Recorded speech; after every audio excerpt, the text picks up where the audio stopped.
हे बघ बेबी, तू काय त्या अहिल्याचा सावत्र मुलगा आहेस का? नको असा विचार करत जाऊस. तू अहिल्याकडे प्रॉपर्टी नाही मागू शकत, कारण तुला गॅरंटी आहे तुझी आई तुला एक कवडी सुद्धा नाही देणार. का माहितीये ना? ऑफकोर्स माहितीये, जग जाहीर आहे. तू किर्लोस्करांच्या घरातला एकदम वाया गेलेला नालायक मुलगा आहेस. कसं तुझ्याकडे ती प्रॉपर्टी देईल?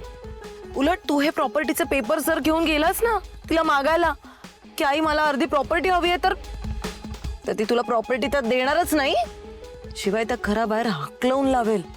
त्यापेक्षा नको नको नको नको, नाही प्रॉपर्टी नकोच. अवघडच आहे हे काम. करेक्ट आहे. असो चल, मी तुला दुसरा टास्क देते, एकदम इझी काम देते. हे तर तू करूच शकशील. असं कुठलं दुसरं काम?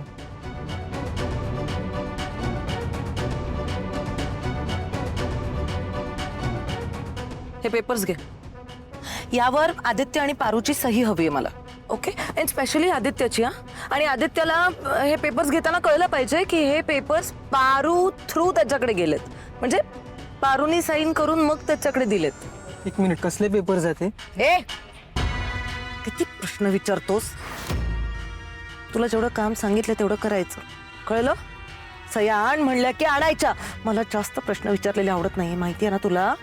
जोपर्यंत मला हे कळत नाही की हे कसले पेपर्स आहेत तोपर्यंत मी ह्याच्यावर सही काय, मी हे घरी पण घेऊन जाणार नाही. कळलं?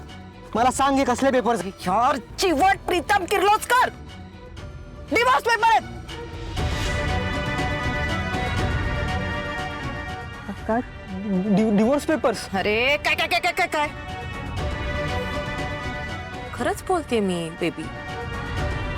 डिवोर्स पेपर्स आहेत आदित्य आणि पारूचे. त्यावर सह्या हव्यात मला. नाही नाही नाही दिशा, हे बघ, हे शक्य नाहीये, हे मी करूच शकत नाही. कळलं? प्रिया कशी आहे रे प्रीतम? तिचं काय आता? विसरलास तू? अरे तुझ्या बायकोच्या डोक्याला दगड लागला ना, आणि येताना सगळेच आई ग प्रिया, आई ग प्रिया काय झालं? डोकं. इकडे इकडे इकडे, बस बस बस बस बस बस, बघू बघू बघू, बस. थोडक्यात चुकला. देवाच्या दिशाच्या कृपेने तिच्या डोळ्यांना नाही लागला तो दगड, नाहीतर कायमची अंधळी झाली असती. बापरे. समजतं ना तुला मी काय करू शकते ते? त्यामुळे हे पेपर्स स्वतःसोबत घेऊन जायचे आणि त्यावर आदित्य आणि पारूची सही करून मला आणून द्यायचे. ओके?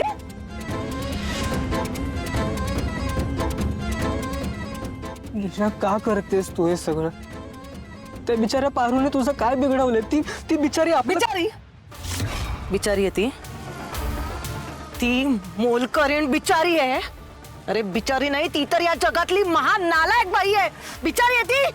हा, आणि ती बिचारी वाटते तुला, पण मी मी मी तिच्यामुळे माझं केवढं नुकसान झालं आयुष्यात तुला माहिती आहे ना.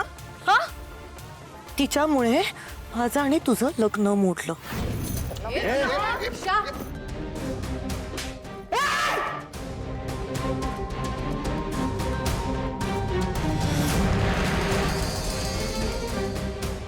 तिच्यामुळे मला अहिल्याने घराबाहेर हकलवून लावलं. तिच्यामुळे मला पोलिसात जाऊन जेलची हवा खावी लागली. प्लीज मला बाहेर सोडा, प्लीज. मला त्रास होतोय ते, प्लीज मला बाहेर सोडा. मी काय नाही केलं. तिच्यामुळे मला माझी बहीण गमवावी लागली.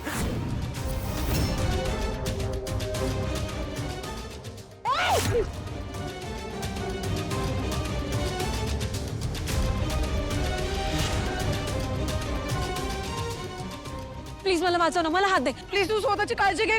खूप आगे मी नाही येऊ शकत. आगे खूप. आणि तू तिला बिचारी म्हणतोयस? प्रीतम, तिच्यामुळे माझं खूप नुकसान झालंय. त्यामुळे मी तिच्या नाही, ती माझ्या मागे लागलीये.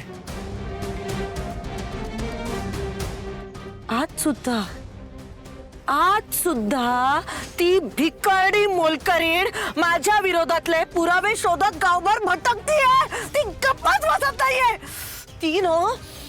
ती माझ्या वाटेतला सगळ्यात मोठा काटा आहे, ज्याला काढून बाहेर फेकून दिल्याशिवाय मला चैन नाही पडणार. माझ्या जीवाला शांतता नाही मिळणार, कळलं? त्यामुळे या डिवोर्स पेपर्सवर मला साईन आणून द्यायची. या बाबतीत चुकतेस तू दिशा. पारूची यात काही चूक नाही. हे जे काय घडलंय ना तुझ्या बरोबर, तुझ्या कर्माची फळ आहेत, कळलं? वाव प्रीत बेबी, वाव काय मस्त प्रवचन दिलंस ना तू. हा, कळायची गरज नाहीये. हा, मला जास्तीची अक्कल नाही शिकवायची. जितकं सांगितलंय तितकं करायचं. जास्त थोबाड न चालवता आणि मला जास्त प्रश्न न विचारता गपचूप हे पेपर्स घेऊन जायचे आणि त्याच्यावर मला आदित्य आणि पारूची सही आणून द्यायची. नाहीतर सांगितलं ना मी तुला ऑलरेडी, पुढचा नंबर अहिल्या देवी किर्लोस्करचा फिक्स.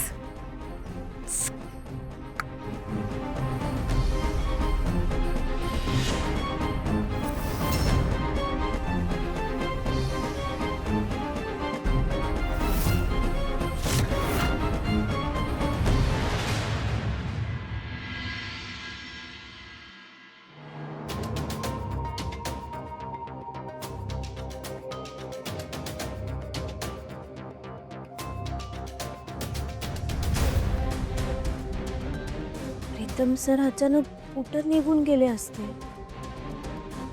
नाश्ता सुद्धा केला नाही त्यांनी. बरं, मी त्यांचा पाठलाग केला तर माझ्या डोळ्या देखत गायब झाले ते.